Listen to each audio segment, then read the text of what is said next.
Today, I'm thrilled to interview someone I've worked with and known for a decade and a half, Damon Gersh. Of all the CEOs I've worked with, no one I've met has a better handle and understanding of what I call work-life balance. And I want to introduce you to Damon. And Damon, let's start with why you think work-life balance is the wrong label. Sure. Hi, Rich. Well, I think it's more about life integration. When you say work-life balance, it's almost as if one takes away from the other. In my view, I try to have it all and make it all fit together as one whole as part of my life. Well, how did that happen for you? Let's start off with how you started your business, which was really an unusual father and son launch. Sure. And what do you guys do? Well, we do emergency property damage restoration after disasters such as fires, floods, smoke, mold. So we respond on an emergency basis to help people and businesses get their lives back in order. And I started the business with my dad. I was 21 years old right out of college, and he was 81. He had a similar business that he had sold previously. We started Maxons. His name was Max, and I'm the son. And that was in 1989. And that's pretty much where it began. Well, Damon, you when we talked before we started this interview, you were talking about abundance and an abundance mentality. Would you share with us how that evolved for you, what you mean by that, and how other CEOs can put that into play if they don't have it solid in their head right now? Sure. Well, I think it all is rooted in a outlook on life. It's a kind of existential outlook that that it's about the life that you're living, and that you're not an entrepreneur. That's not the total sum that defines you, but you're a human being that chooses to go down the path of entrepreneurship in their professional life. So entrepreneurship and business is just one piece of what it means to be a human being. So to me, putting it all together and having a kind of well-rounded or complete life is fulfilling all the areas, whether it's business, family, friends, personal, pursuing passions and interests, physical activity. All those things put together to me is more of a complete life, and entrepreneurship just being a big part of that. So let's talk about that a little. You do some amazing things for fun. I think every year you go down to a baseball camp in Florida. You've taken your kids all over the world, your kids and your family. You've started an association of peers. You've started a festival in Long Island. You are able to have a growing, thriving business. And how do you determine where to put your time and your energy? And then I'm going to ask you about energy in and of itself. Sure. Well, I think it all starts with taking a step back and being clear on what's important to me. Mm-hmm. I've done an exercise where you kind of do a pie chart of where do you spend your time right now, Mm-hmm. and portioning that, and then doing a pie chart right next to it, and where would you ideally like to spend your time. And I've done this with a lot of entrepreneurs, and I see a lot of time those two circles don't really align. So I think once you're clear on what your priorities are, what I try to do is then organize my schedule, which puts me in position to be doing the things that align with my priorities. So I really live very closely out of my schedule, but my schedule is proactively put in place so that I am putting myself in position to do the things that I want to do. Now, you have an administrative assistant, and how does she help you manage your time and your priorities and bring the right people to you at the right time and allow you to focus on where you want to be and what you're doing? Sure. So I think very first and foremost, having somebody who is committed to my success, and obviously I'm committed to her success. So it's a mutual partnership.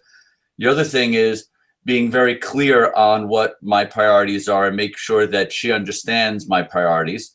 And I'm very open that it's not just about she's my administrative assistant for my professional life, but in that I want my schedule to reflect what my total priorities as a person are. She's my assistant and supports me in all areas. And she's empowered to say no to things and to people that don't align with my priorities. So it's very important because she controls my schedule. And, yes, and we ought to say her name is Anna Chow. And how long has she been with you? About 10 years now. Mm-hmm. And I think in that relationship, the longer that we work together, the more aligned that we get. And we just keep on developing that relationship so that we fine tune. And now we almost speak in shorthand. So I don't have to tell her what my priorities are. She knows what they are and knows that her success is measured by how much I'm living in accordance with those priorities. You have so much energy, and there's so much that you're able to take on at any one time. What do you consider the source of your energy? I remember a number of years ago, we had a conversation of you wanted to get back to being healthier and an exercise program, and you found the path, and that may be one part of it. Sure. Well, that's a piece of it. I think if I look at my parents, they're both very high energy people. My father was an entrepreneur. He lived till he was almost 95 years old and was spry. So I think the first foundation is picking good parents. That's always a good starting point. So I think there's a genetic factor that I just have, feel like I have a lot of energy. But then I think some of the choices that I make in terms of how I spend my time is I'm doing things that are aligned with my purpose and my priorities and my passion. So the things I'm doing feed that energy. They don't draw from it. So let's talk about purpose and passion. And for so many entrepreneurs, it's so easy to get into a mindset of wherever I am, I'm not somewhere else. If I'm with my family, I'm thinking about I need to be at business. If I'm with my business, I'm thinking about my kids need me. How have you been able to create the right balance, or to use your wonderful word, integration, so wherever you are, you're there? As Gandhi said, wherever you are, be there. Right. Well, I think first and foremost is being clear on what my purpose is and what my kind of unique ability is. And to me, it's working with other people in close relationships to create extraordinary experiences. So the things that I do are aligned with that purpose, whether it's in my business, whether it's in my community organization, whether it's in my EO and GOT forum groups, whether it's in my industry association, whether it's in my softball team or my band, whatever it is, there's a kind of unifying theme there that I get energized and feel on purpose when I'm in relation with other people, creating extraordinary experiences. And I think the other thing, going back to the scheduling piece, is I know what my next week, 2 weeks look like. So I know that I have time reserved to spend time with my family and to get unplugged from email and phone calls and busyness. So it allows me to be fully present when I'm at work and not feel like I'm detracting from some other area, because I know that I've allocated the time that's coming up that allows me to, then when I'm with my band, I'm fully with my band, not worrying about what's happening at work. And when I'm with my family, I'm fully present there. So and it allows me to kind of live in the moment, which brings me that energy and feel like I'm on purpose as well. So what do you do to restore your energy? Well, I remain very active. I have a lot of interest in terms of, I play golf, I play softball, I've run some triathlons. I have a morning routine where there's a stretching and a meditation routine, which I think is a great refreshing habit to have developed in the last couple of years, which feeds me on a few levels. Do you want to spend a minute or two talking about meditation, how you got into it and what it's done for you? Sure. Well, I'm in a GOT forum. So this is a group that we started kind of an executive conference that we meet once a year up at MIT in Boston. And it's kind of, the group as a whole has moved from success to significance. And kind of entrepreneurship is not just about your business. It's about leadership of yourself, leadership of your family, leadership of your community, right? And the contribution that you could make. And in the leadership of ourselves, we try to set goals and be clear on making commitments that are aligned with our priorities and purpose. And I think we've all found, almost independently and together in some way, that meditation is an anchor there. Allows you to kind of step out of the busyness in the moment. And it, I think, creates a little bit of space. Instead of reacting to things, it allows me and the people who I'm doing this with to respond. So again, it's being more purposeful in how you're living, and just having more awareness about where you are, where you're going, and just take time out of the rushing stream of life to reflect. In sharing what you just did, you talked about leadership of yourself, leadership of your time, leadership in your business, leadership in terms of your family, and where you put your time. How do you define leadership? Because obviously you see yourself as a leader, and what qualities does that take to be a leader across the board, not just in one area of your life? I've really thought about it. I think to some extent, the question of, are leaders made or are leaders born? Mm-hmm. And I think it's both. I think it's a muscle that you could develop, but certainly it involves a clarity of vision. Mm-hmm. In order to lead, where are you leading to? So by having a clear set of priorities or a clear vision for the future, I think that allows you to at least point in the direction of where you want to go. I think the other thing is articulating what that is for other people, because sometimes people have a vision in their head, but they're not able to share it. I think also there's kind of an art in getting people on board, right? And it's not a gimmick, but really kind of enlisting them. Part of it is a passion thing.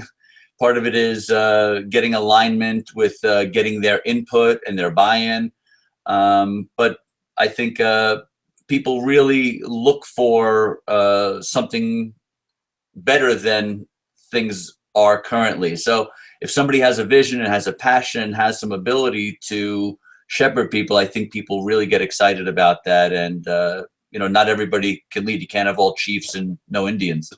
So along the way, you've learned a lot about leadership, and much of it has been, I think, through trial and error. What advice would you give an entrepreneur right now who's struggling to be the leader of their company, and more importantly, be the leader of their life? This came up recently in a conversation I had with another entrepreneur, and I kind of came up with something. I don't know if I've heard it or if I just developed it. Sometimes it's hard to tell, but this concept of, you can expect what you accept, right? Mm-hmm. So you can see that your life and your company and is all a result of what your standards are, right? So mm-hmm. if you have a high standard, then you're going to hold yourself to higher standards and your company to higher standards. And you're not going to accept mediocrity. You're not going to accept excuses, both for yourself and from others. So I think, people avoid conflict, right? And I think that's an important thing, that you have to be comfortable having constructive conflict in order to move yourself forward out of your comfort zone and be able to push other people on your team out of their comfort zone as well. So you do a great job of that. And I've seen that with the incredible team you've put together and challenges you've had over the years with personnel. Who do you keep? Who do you let go? How do you challenge somebody and say, you can be better than this? What advice would you give for the entrepreneur who's thinking, oh, darn, I can't get through to this person, or I don't know how to communicate this, or I don't want to upset the apple cart? Yeah. To me, conflict is inherent to all relationships. And if you're not comfortable with conflict, you're going to have struggles, because what you're doing is you're basically procrastinating dealing with that issue. So I try to be proactive in dealing with my conflict and my relationships, and proactively maintaining those things. I kind of call it like hygiene, relationship hygiene. You know, you can think about it almost like brushing your teeth, right? Brushing your teeth, no one likes to do it, but if you don't do it, you're going to pay a consequence down the road. So it's just, what choice are you willing to make? Or you want to avoid having a difficult conversation now, or having somebody leave, or have a real problem that blows up in your face at some point down the road? About 2 years ago, I believe you brought in a consulting firm, and they interviewed all your leaders and the people that work with you to ask them about the qualities of the people. And when you shared with me what they said about your leadership team, nothing surprised me. I think you were a little concerned that they would say, well, Damon isn't here all the time and we're doing all the work. But what actually did they share, Damon, and what did you learn? Sure. So through this process, kind of a peer review and a kind of deep dive into our company, independently of me, they were interviewing my people, and it was in a confidential setting so they could speak very frankly. And, you know, I've arranged my schedule in my life that I'm probably in the office 2 days a week. So I expected that there would be some resentment of that, and that Damon's never here, and you know, he doesn't give me what I need. I want FaceTime. And I was surprised to learn that no, that they were fine. That that I'm clear and upfront about what my role is in the company, which is kind of setting the direction, what the priorities are, and then kind of getting out of the way, because I have great people. So my job is more about making things happen, and their job is about getting things done. And on some level, they kind of like when I'm not around, because I'm not coming up with new ideas and kind of disrupting things. They can kind of get the things done, make the trains run on time, like they're supposed to. I have two final questions. We could go on forever. The first question is, what advice do you have for entrepreneurs in terms of being a father? That's a pretty big question, Rich. But I think certainly you have to allocate the time for it. It's not something that you fit into the margins of your schedule.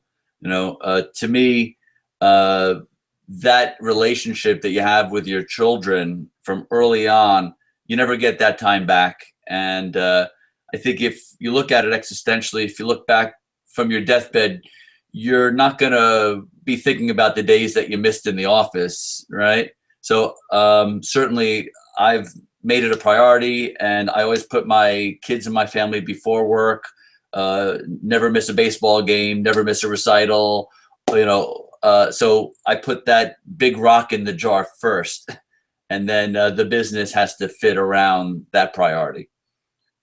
The old, when your priorities are clear, your decisions are easy.